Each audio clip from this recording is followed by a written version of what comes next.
lindo en muchas cosas, ¿no? Pero bueno, vamos a intentar decir o traer algunas diferencias, ¿no?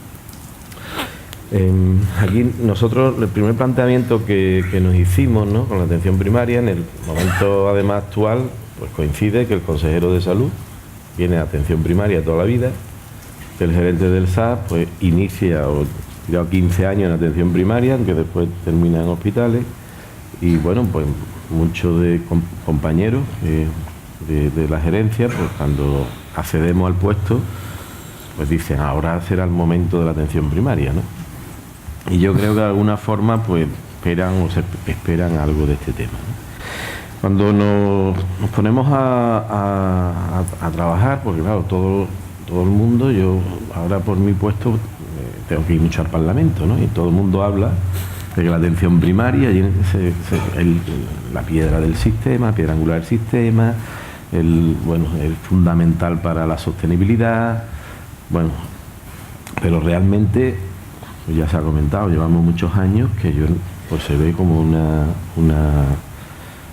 hay cambios, ¿no? Una disidia en este tema que parece que no, que está igual, ¿no? Que siempre no ha habido ningún movimiento. Entonces, cuando empiezas a analizar el tema, pues lo primero que te encuentras existe una discordancia muy clara. Por una parte, cuando te ves a nivel internacional, a nivel de los indicadores, pues la atención primaria en el Sistema Nacional de Salud está muy bien posicionada, muy bien valorada. Los ciudadanos, los niveles de satisfacción de los ciudadanos con la atención primaria es muy alto. Y dice, bueno, si esto está tan bien, ¿para qué lo vamos a cambiar, no? Entonces, pues bueno, cuando analiza al final, pues dice, pero la realidad no es esa, la realidad es que hay un problema, ¿no? Y nosotros pensamos que la atención primaria está en un punto crítico y fundamentalmente basándonos en tres ámbitos, ¿no? Por una parte, la ciudadanía. La atención primaria para la ciudadanía pensamos que tiene poca visibilidad, no la considera como el elemento estratégico del sistema sanitario, ¿no? O sea, la atención primaria es algo por donde, para el día a día, pero cuando yo me pongo muy malo tenemos que ir al hospital y tiene una visibilidad, o no ven o no se conoce bien la importancia o la labor que realiza la atención primaria en lo que es la ciudadanía, ¿no? Por otra parte, ya se ha comentado también, ¿no?, lo que es la prioridad política. En ese sentido, pues bueno, ha ido perdiendo progresivamente, ha ido perdiendo prioridad en el ámbito político, ¿no? Pues siempre los hospitales pues visten más, dan más, como mayor imagen, ¿no? Y el tercer ámbito para mí fundamental son los profesionales, ¿no? Con el tema, fundamentalmente con estos años de crisis, yo distinguiría dos grupos de profesionales, los profesionales fijos, los profesionales de plantilla, profesionales que iniciaron la reforma sanitaria, que fueron líderes en aquel momento. Son profesionales que, pues bueno, desmotivados, agotados y también se han posicionado en un nivel de comodidad que tampoco tienen mucho interés en hacer más esfuerzos en este sentido, ¿no?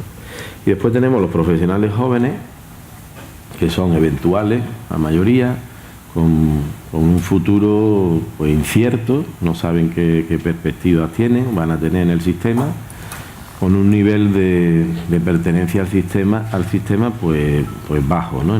Porque no saben, que quizás sean los que nos tenemos que basar ahora, los que tienen que tirar del carro, ¿no?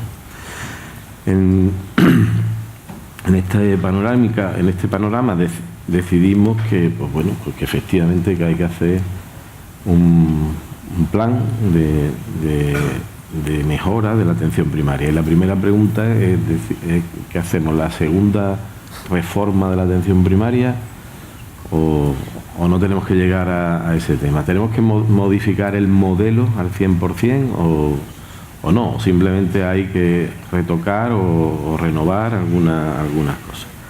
Después de mucho discutirlo, dijimos, bueno, el modelo parece El modelo en sí mismo parece que es bueno, además lo reconocen internacionalmente en todos sitios, ¿no? Y optamos por hacer un plan, buscamos la palabra, era renovación de la atención primaria. En este plan en el que estamos trabajando.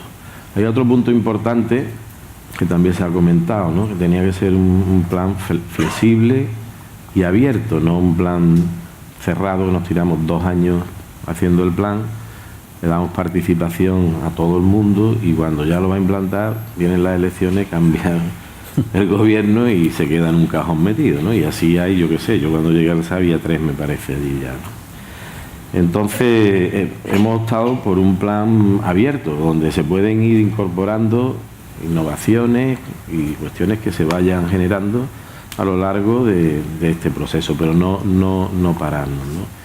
Y hacer un plan lo más práctico posible. Y no caer, ya lo decía en el año 2007 Richard Horton, el director del Lancet, decía que la atención primaria era sobre lo que más actas institucionales, sobre memorándum, había, quizá solamente le ganaba la salud pública y que menos efecto había tenido sobre la realidad de la atención primaria, ¿no? Contestando a la pregunta, pues nosotros consideramos que ahora mismo no es la atención primaria o no tiene el papel que debería de tener. O sea, ¿ha habido cambios de modelos? Hay en algunas comunidades autónomas que se ha hecho modelos de gestión integrada, atención primaria, atención hospitalaria. No se sabe muy bien los resultados de esa gestión integrada, por lo menos. Y realmente una de las cosas que preocupa también, que lo comentaba José Manuel, es la desmotivación que existe en atención primaria en estos momentos, ¿no? Cómo revertir todos estos aspectos para que realmente atención primaria tenga ese papel y que realmente marque el sistema, como decía José María, que realmente marque el sistema, ¿no?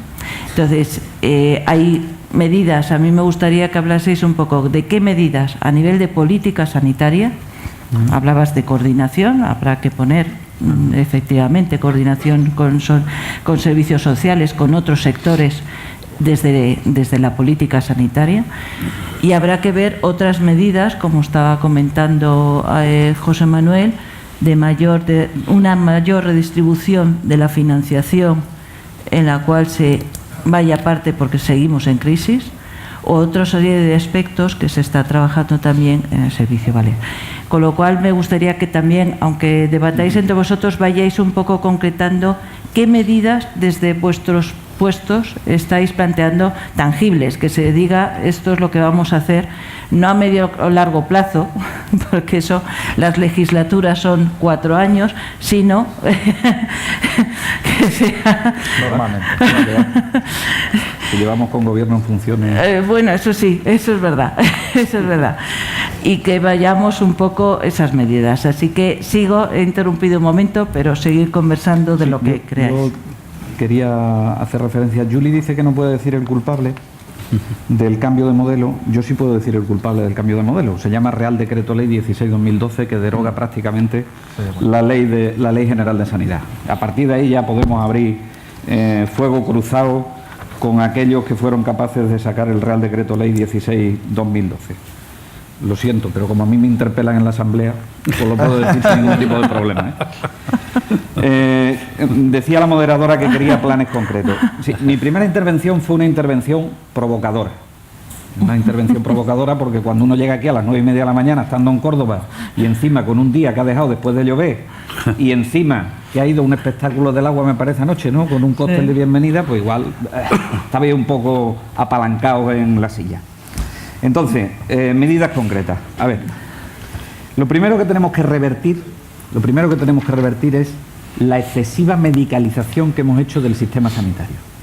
Y eso nos hemos comprometido, aquí quien me puso esto dijo que no se caía, pero no sé si se cae o no se cae, en fin. Dijo que la medicalización la hemos hecho entre todos. Hemos cogido los días mundiales de las cosas y le hemos dicho a la gente que acuda al médico cuando le cambiaba la frecuencia del chorro de la orina, cuando le cambiaba... Entonces hemos convertido el sistema en un sistema puramente asistencialista. Entonces ahora hay que volver otra vez a un sistema preventivista. Claro, esto es muy difícil.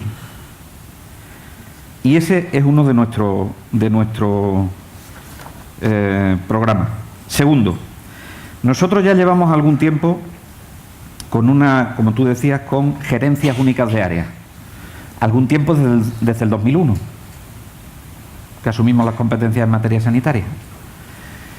Os puedo asegurar que ni se ha caído la primaria, ni se ha caído la atención especializada. No le ha pasado nada a ninguna de ellas. Tuvimos la precaución, los primeros que lo hicimos, en blindar los presupuestos de la atención primaria de salud, más que nada por la seguridad de las coronarias de aquellos que decían que con la gerencia única de área había un trasvase de presupuesto de uno al otro lado. En este año hemos incrementado el presupuesto del Servicio Extremeño de Salud en el 12,7%, en un presupuesto restrictivo, que hemos caído en el presupuesto 3,5%, lo hemos aumentado. Así que cuando David decía lo de las agendas de las primeras consultas de los especialistas que fuesen en un porcentaje de atención primaria, es que en nuestro medio el 100% son de atención primaria. Solo pueden citar las sucesivas. Las primeras consultas son todas de atención primaria. Por lo tanto, nosotros ahí lo que estamos planteando es que la atención primaria se convierta en gestor de casos, en que organice el sistema, pero no conseguir más cuotas de consulta. Segundo, la mejor de las tecnologías que tiene la atención primaria se llama comunicación. Podemos poner ecógrafos, retinógrafos y todos los ógrafos que queramos, telemedicina y todas las teles que queramos, pero la mejor de las tecnologías son nuestros propios profesionales. Y esa es la base de la motivación. Y la comunicación es la mejor de la tecnología que tenemos que ponerlo. Nos lo dice el último estudio de diabetes. El último estudio de diabetes, lo que nos dicen los pacientes es: oiga, no queremos avanzar en tratamientos de la diabetes, entendemos que ya tenemos bastante. Lo que queremos es que nos comuniquen mejor las cosas. Tenemos un programa de extensión de una iniciativa de participación comunitaria que se ha hecho en un centro de salud que está en la margen derecha del río Guadiana, en la ciudad de Badajoz, que lo vamos a extender a varias zonas de salud más para introducir eso que parece que está de moda, de los diagnósticos basados en la sociedad. Esto que a los históricos seguro que les suena, pues hemos dado esa vuelta para volver a esos inicios. Los sistemas de información. Nosotros, en nuestro sistema está integrado primaria y hospital. Es la misma historia clínica. Y ahora lo que estamos haciendo es establecer el mapa social, que será igual que el mapa sanitario, para que la coordinación social y sanitaria se produzca desde la base. Y a esos trabajadores sociales se les va a dar la posibilidad de la evaluación para dar el nivel y el grado de dependencia que tienen los pacientes. De tal suerte que toda la zona de salud sea capaz de conocer cuál es esa realidad. Y luego me preocupan dos cosas más, que estábamos hablando de los profesionales. Hay un término muy cursi últimamente, pero creo que es porque no sabemos traducirlo de otra manera. A mí me gusta más fortalecer, pero lo diré: empoderar. Esto de empoderar, que se ha puesto de moda. Empoderamos a los pacientes, ¿a qué empoderamos? A todo el mundo. Los profesionales. Para conseguir la motivación de los profesionales tenemos que hacer resolutiva la atención primaria. Pero resolutiva no es que tengan ecógrafo. Resolutiva es que sean capaces de dar respuesta al 90% de los problemas de salud que se plantean en su consulta. Y eso nos permitirá que tengan más prestigio social y la especialidad de medicina familiar se cojan los primeros puestos del MIR y no la cirugía plástica. Y en segundo lugar, aunque este año está de moda la cirugía plástica, habéis leído, ¿no? Los 10 primeros no han cogido cirugía plástica. Y además, en la enfermería sí que hay que hacer una auténtica revolución. En la enfermería hay que empezar a considerar y acelerar los trámites de la homologación de la especialidad de enfermería familiar y comunitaria.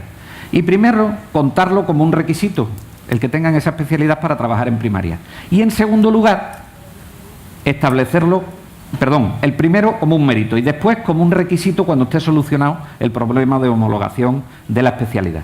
Porque esto es lo que nos permitirá que la atención primaria no sea el lugar de jubilación de la enfermería de hospital, que también está ocurriendo. Y solo de esta forma seremos capaces no de generar figuras alrededor de la cronicidad como croniólogos, enfermeras gestoras de caso, enfermeras de enlace, enfermeras... Esos son funciones dentro de la enfermería. ¿Qué va a hacer la enfermería de la atención primaria si no? Y después hablamos de farmacia.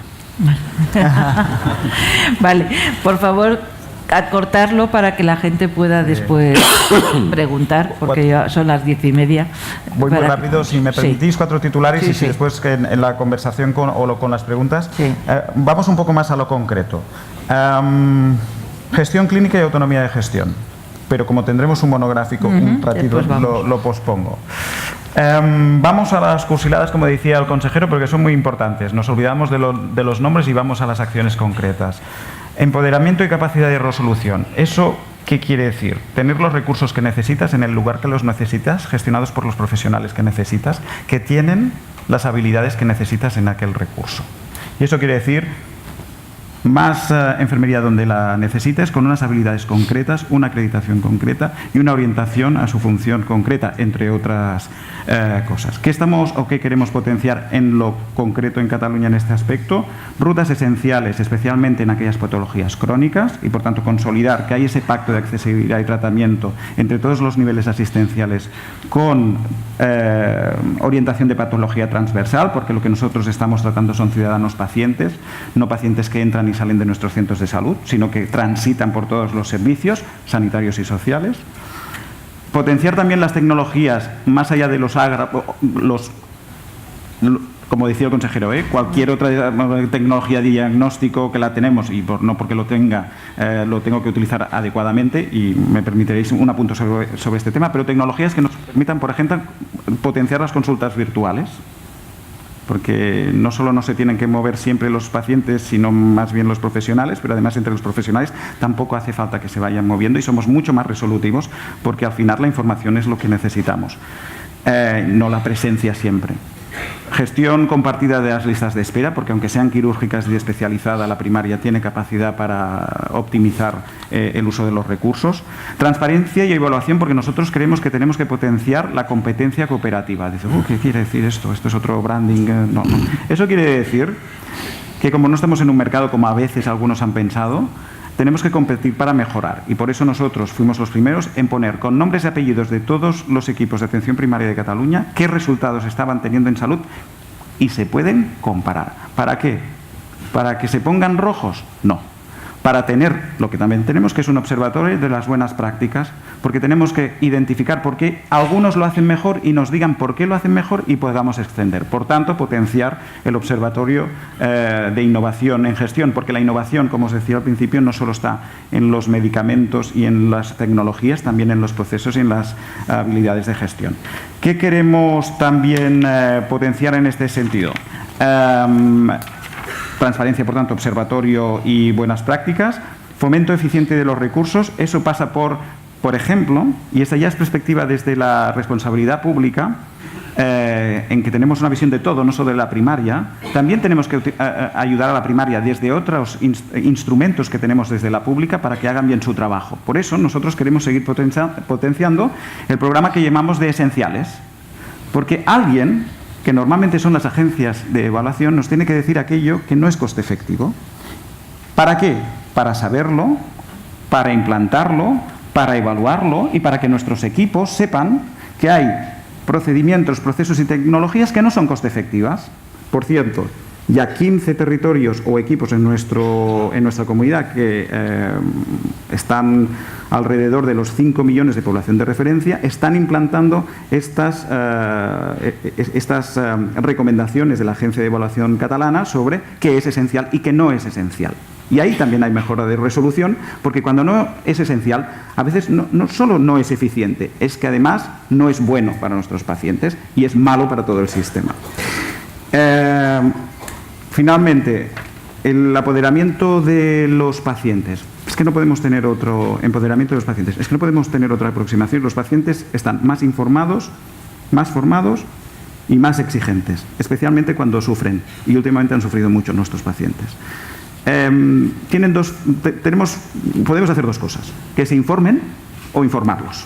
Por tanto, nosotros creemos que la información sanitaria que es útil para la toma de decisiones compartidas tiene que estar accesible a los pacientes. Por tanto, a partir de octubre, en la carpeta de salud, Mi Salud, que es un dispositivo que al que tiene acceso nuestro paciente, sabrá la información relevante para la gestión de su salud, desde las recomendaciones para la prevención y promoción de la salud, hasta saber a cuánto tiempo le falta para llegar a su lista de espera. Creo que esto es una concreción sobre apoderar al paciente. Sin información, el paciente no está apoderado. Con una información equivocada, tomamos unas decisiones equivocadas también con el paciente. Y, por cierto, tenemos que seguir consolidando, entre otras iniciativas, algo que ya venimos haciendo en Cataluña, que es un paciente apoderado pasa por esta información y formación. Por tanto, creemos en un paciente experto, como aquel que, y es común y compartido con otras comunidades autónomas, pero lo queremos seguir reforzando. 6.000 pacientes implicados, 900 profesionales implicados, 360 pacientes expertos,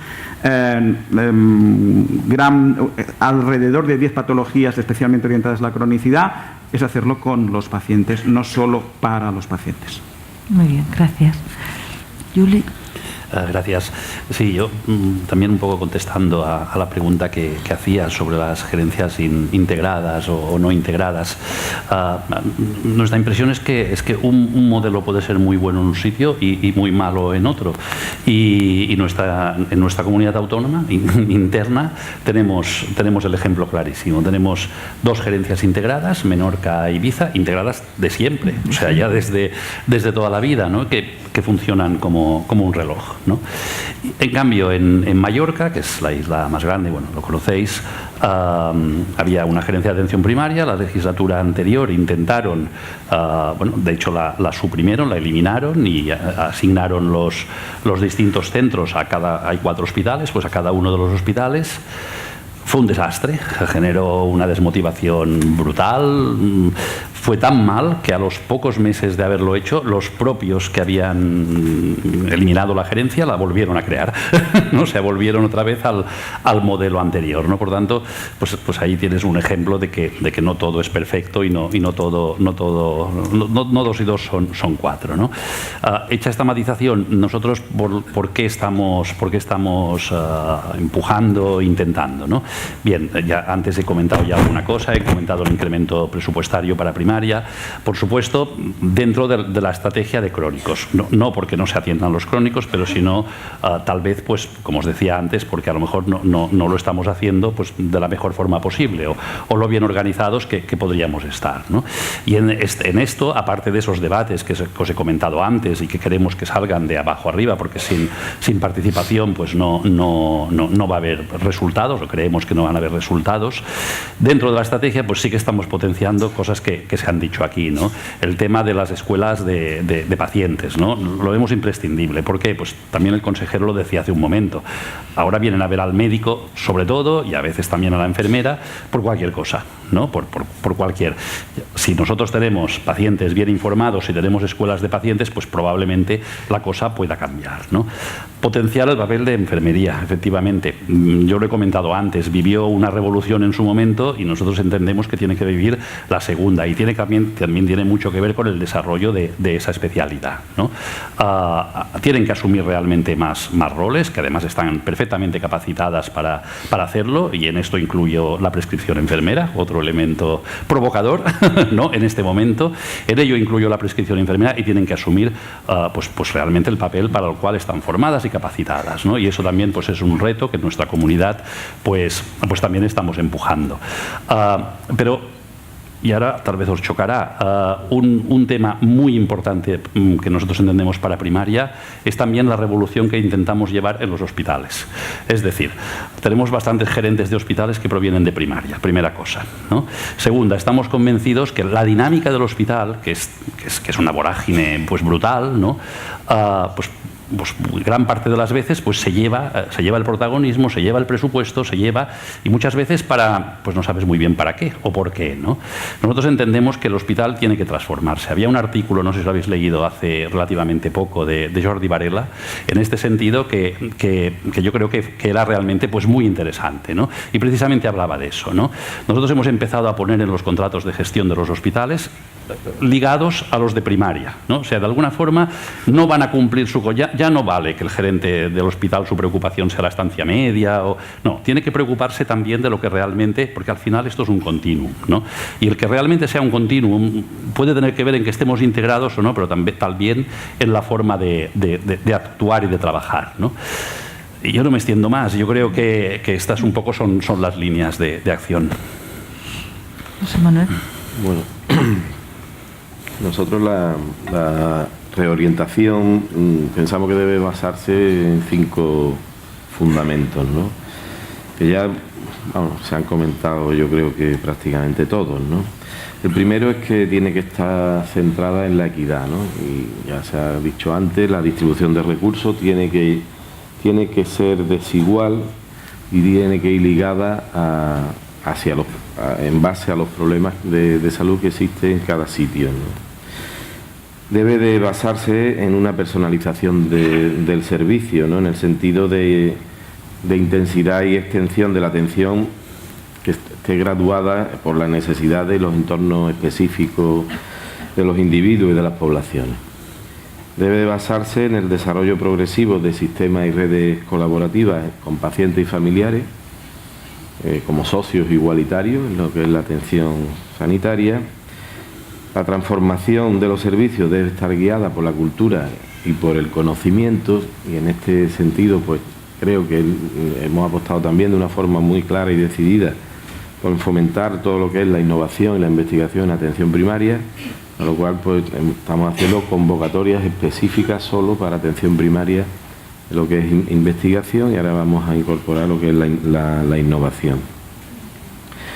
Y por último, también lo comentábamos antes, ¿no? Debe de basarse en profesionales que sean corresponsables con la gestión de los recursos, ¿no? que tienen a su disposición para hacer la práctica clínica.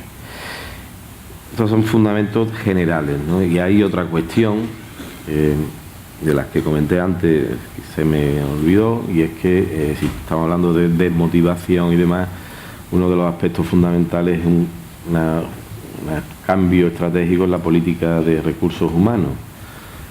Tenemos que generar estabilidad entre los profesionales, tenemos que, digamos, nosotros tenemos un modelo de incentivación, pero hay que revisarlo y quizá potenciarlo. Es fundamental que haya un modelo de incentivación que permita que no sea café para todos. Y bueno, y tenemos que favorecer lo que es el desarrollo profesional, de tal forma pues que intentemos recuperar esa motivación de los profesionales si queremos seguir avanzando en este plan.